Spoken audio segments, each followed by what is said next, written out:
Hi guys! Today I will be talking about part 1 of why your periods are painful from a traditional Chinese medicine perspective. To do that, first of all, you need to understand one of the most commonly seen root causes of menstrual pain. There are a total of 3 commonly seen root causes. I will be covering the other 2 in my upcoming videos, so make sure you subscribe. If you're Asian, you probably have heard this from your parents already. One of the main root causes of period pain is cold. Obviously, this does not apply to every single case, but it is very commonly seen in the clinic. So what does the cold do to the body to cause menstrual pain? Once the cold gets in the body, it contracts the blood vessels, which causes the blood to become stagnated and hard to flow properly. This then leads to painful period and in many cases can lead to clotting as well. Now, in terms of cold, there are 2 body types. First type is somebody who acquired the cold in their body through their lifestyle choices or the environment they're in over a period of time. Second type is someone who just happens to have a cold nature body.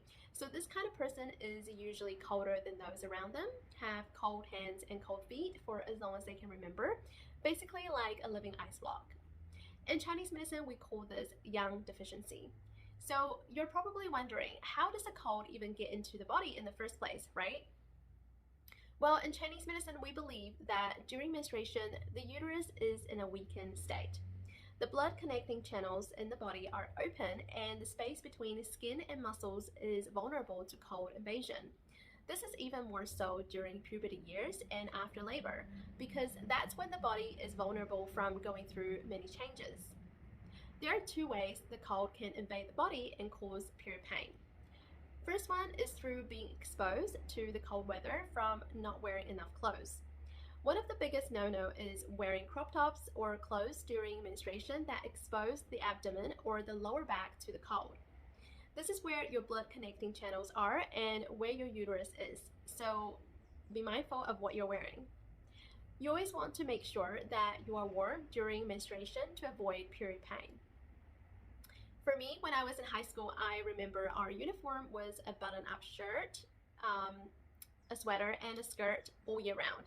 The winter here gets pretty cold, around 1 to 5 degrees Celsius, but everyone would just wear stockings underneath, and let's be honest, stockings really don't do much against the cold.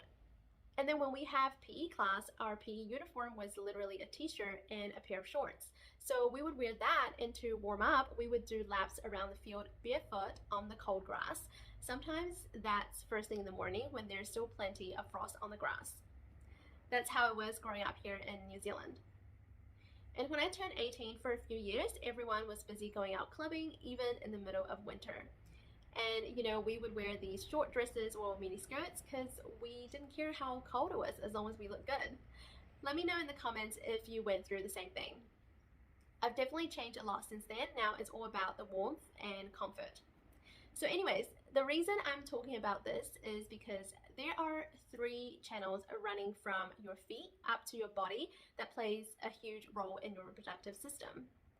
There are kidney, liver, and spleen channels, which all connect to their respective organs.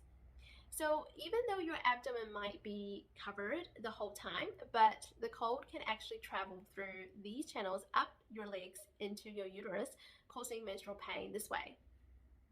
The second way the cold can invade the body, causing menstrual cramps, is through having cold temperature or cold nature food and drinks.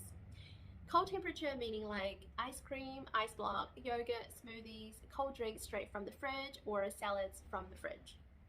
Cold nature meaning food with a cooling property like banana, kiwi fruit, cucumber, watermelon, seafood. You can find a whole list of them on Google. A lot of raw and uncooked food are considered cold in nature as well. I'm not here to tell you to not have them at all. I'm just saying everything in moderation. And you definitely want to avoid them during menstruation, especially if you are suffering from period cramps or if you have the yang deficiency body type that I mentioned earlier. Another time to avoid having cold food and drinks is first thing in the morning. This is because your yang qi, yang energy, is rising during the morning time. So you want to enhance that by having something warm. Having cold food and drinks first thing in the morning will inhibit your yang qi from rising, and in long term, this can cause the body to become yang deficiency.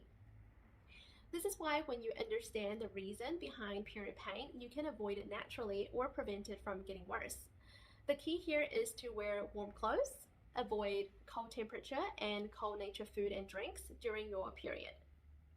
Make sure to only have cooked warm food and have warm or room temperature drinks when you have your period. I would say for people with severe menstrual pain or young deficiency body type to do that even a week before your period, or preferably at all times. I know that this can be super challenging, especially in certain countries. I think having cold food and drinks once in a while or sometimes is okay. But if you're doing it all the time or during your menstruation, you're not doing your reproductive health any favors, especially if you already suffer from menstrual pain.